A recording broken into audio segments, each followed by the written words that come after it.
आज मरियम नवाज शरीफ की ज़ेर सदारत जो सूबाई काबीना इजलास था, उस इजलास की अहम बात यह थी कि इसकी सदारत तो बराए नाम मरियम नवाज कर रही थी, लेकिन अहम इजलास में नवाज शरीफ भी शामिल थे। इसी तरह आज जिस वक्त असम्बली इजलास में यह बजट पेश किया जा रहा था, तो उस वक्त भी सामने डाइस पर नवाज शरीफ की तस्वीर पड़ी थी।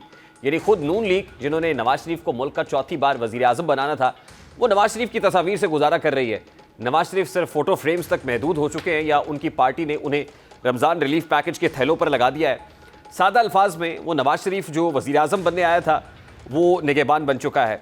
इसी दौरान नवाज शरीफ के मुतालिक ये तो अफवाहें ज़ोर पकड़ रही हैं कि इलेक्शंस के बाद बहुत ज़्यादा मायूस हैं और जल्दी वो शायद वापस लंदन लौट जाएंगे।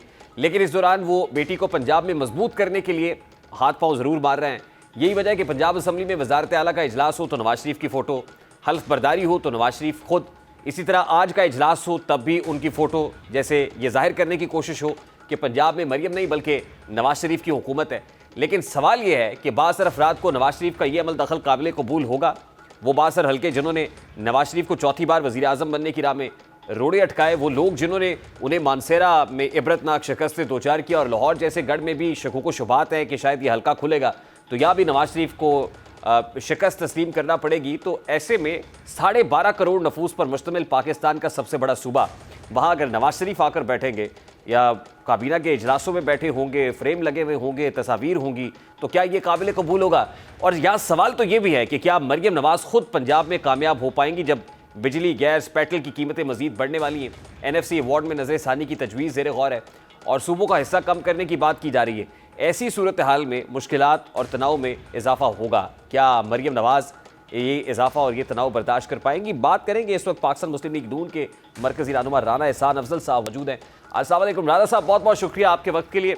राना साहब, आज सूबाई काबीना का इजलास था, मरियम नवाज शरीफ साहिबा चेयर कर रही थी, लेकिन उनके बाएं जानिब उनके वालिद गिरामी 3 बार के वजीर आजम नवाज शरीफ साहब, जो पाकिस्तान मुस्लिम लीग नून के ताहयात कायद है, वो बैठे हुए थे। बड़ा सिंबॉलिक था। सूबाई काबीना के इजलास में तो बैठे थे, लेकिन फेडरल कैबिनेट, जहां उनको असल में वजीर आजम बनना था और खुद मेंबर नेशनल असम्बली भी हैं, क्या फेडरल कैबिनेट के इजलास में भी इसी तरह से जाके वो बैठेंगे जैसे आज सूबाई काबीना इजलास में बैठे हुए थे? बिस्मिल्लाहिर्रहमानिर्रहीम। देखिए, सबसे पहले तो रूल्स अलाउ करते हैं कि अगर कैबिनेट में चीफ मिनिस्टर या प्राइम मिनिस्टर चाहें वो किसी को इनवाइट कर लें। बहरहाल देखें, मियां नवाज शरीफ तो 3 दफ़ा के वज़ीर आज़म रह चुके हैं इस मुल्क के, फिर चीफ मिनिस्टर रह चुके हैं पंजाब के, और वो कायद हैं, PMLN के भी हैं और इस मुल्क के भी हैं।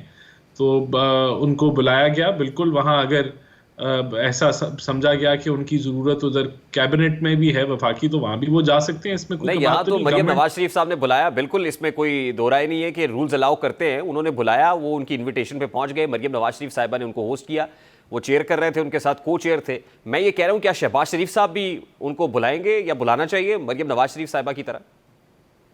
देखिए, ये तो पर्सनल चॉइस होती है प्राइम मिनिस्टर की, और बिल्कुल बुलाया जा सकता है, इसमें कोई कबाहत नहीं है। क्योंकि बनने तो वो वजीर आजम ही आए थे ना सर। असल में तो कैंपेन पूरी नवाज शरीफ को दिखा के की गई। तो आज फेडरल कैबिनेट में अगर वो नहीं है, मौजूद नहीं है, तो कम अज कम अगर उनका कोई सुपरवाइजरी या मेंटोर का रोल है, तो मेंटोर दिखना भी तो चाहिए ना। नहीं, देखें, बात ये कि फेडरल कैबिनेट में उन्हीं के मुंतखब, उन्हीं के ही सिलेक्टेड जो नुमाइंदे हैं, मियां शहबाज शरीफ, वो प्राइम मिनिस्टर हैं, और जो वहाँ मिनिस्टर्स बैठे हुए हैं वो भी उनकी मुशावरत से जो हैं वो सिलेक्ट किए गए हैं। तो हुकूमत तो चाहे वफाक में इस वक्त हो, वो कोलिशन हुकूमत है, लेकिन लीडिंग पार्टनर PMLN है, और सूबे में भी PMLN की हुकूमत है, और PMLN जो है वो मियां नवाज शरीफ की जमात है। तो वफाकी हुकूमत जो फैसले कर रही है, उसको मियां नवाज शरीफ की तौसीक हासिल है? देखिए, फैसले तो प्राइम मिनिस्टर कर रहे हैं, लेकिन ये प्राइम मिनिस्टर किसके हैं सर? हाँ, बिल्कुल एक PMLN की। देखें, बात ये है, बिल्कुल जो वहाँ डिसीजन मेकिंग हो रही है उसमें वो बज़ाब्ता तौर पे तो नहीं है उधर बैठे हुए फैसले करने के लिए, वो तो कैबिनेट करती है, और वो जो जो वुज़रा हैं वो करते हैं। लेकिन जाहिर सी बात है, एक अगर कोई इख्तलाफ होगा किसी फैसले से, तो वो जरूर उसका इज़हार करेंगे। मैं राना साहब यही तो कह रहा हूँ कि बाज़ाब्ता तौर पर सूबाई काबीना में बैठे हुए हैं वो, लेकिन बाज़ाब्ता तौर पर वफाकी काबीना में नहीं बैठ सकते, लेकिन वो मुल्क के कायद हैं। आप इसको कंफ्यूज कर रहे हैं। वो सूबाई काबीना के मेंबर नहीं है, उनको बुलाया गया और वो आए, उनकी मेहरबानी, उनसे रहनुमाई हासिल की गई। वो बहुत सारा उनके पास एक तजर्बा है जो उन्होंने आई एम श्योर वहाँ शेयर किया होगा। अगर वो वफाक में भी उनको बुलाया जा सकता है, ऐसी तो कोई बात नहीं है। अच्छा, कल air chief marshal Zaheer Babar Sidhu साहब को 1 साल की तौसीह दी गई है, ये नवाज शरीफ साहब की रजामंदी से हुई है? नहीं, प्राइम मिनिस्टर का फैसला है। मुझे ये नहीं पता स्पेसिफिकली कि इसमें नवाज शरीफ साहब की कोई डायरेक्शन थी या नहीं थी, लेकिन बज़ाहिर तो प्राइम मिनिस्टर साहब का ये फैसला है। नवाज शरीफ साहब खुश है इस फैसले पर? देखें, अगर वो नाखुश होंगे तो वो ज़रूर उसका इजहार कर देंगे और फिर पता चल जाएगा। ये खुशी की बात है वैसे पाकिस्तान मुस्लिम लीग नून के लिए?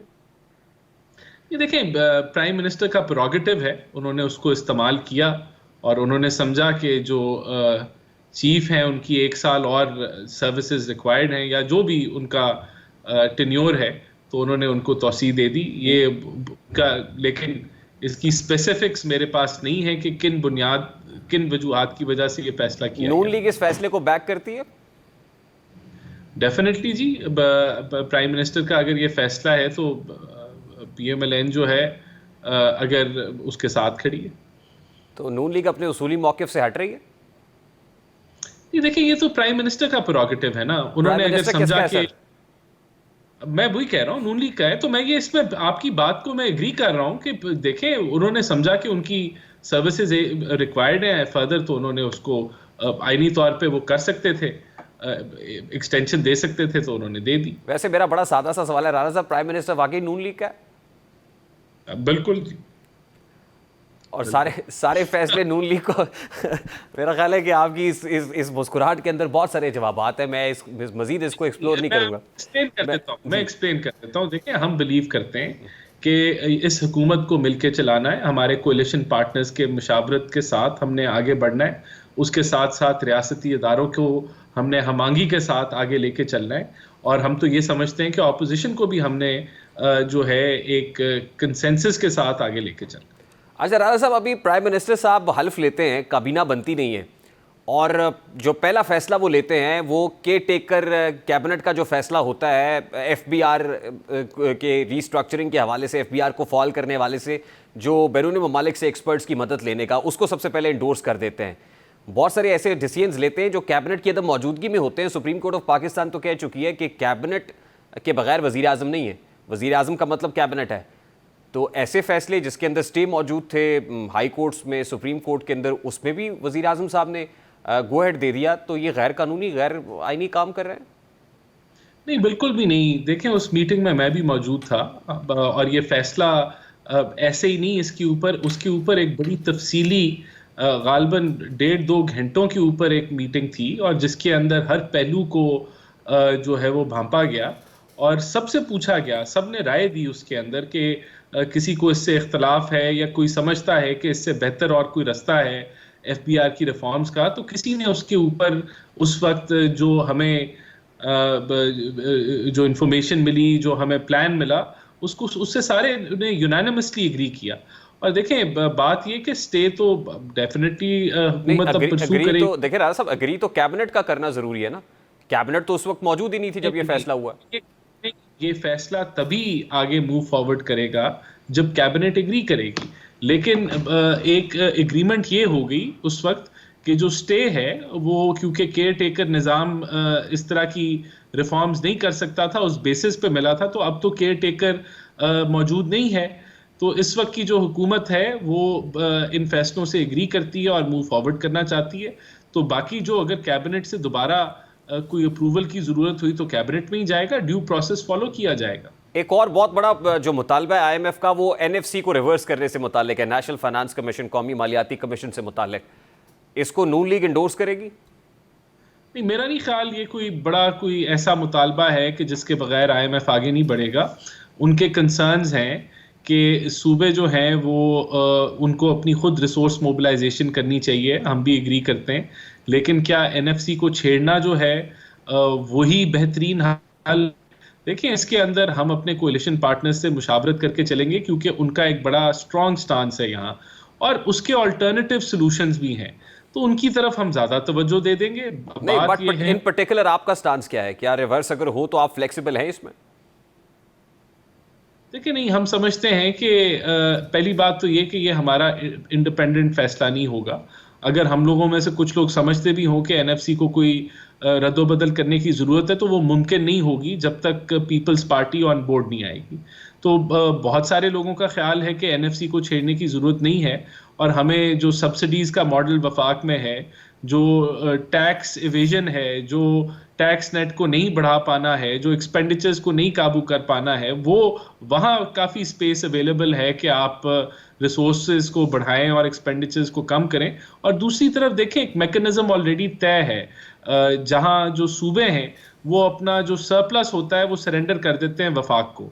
तो वहाँ जो है उसको और बढ़ाया जा सकता है। अगर आप समझते हैं कि सूबों से कुछ वापस लेने की जरूरत है, तो और भी तरीके अच्छा, हैं कि एक आप और बहुत NFC बड़ा प्रॉब्लम सर प्राइवेटाइजेशन का है, जिसमें पीपल्स पार्टी ने तो अपना माइंड जो है वो बता दिया है कि क्या है, वो निजकारी के हक में नहीं है, इसको मुस्तरद करते हैं, वो पीआईए की निजकारी हो या स्टील मिल की हो।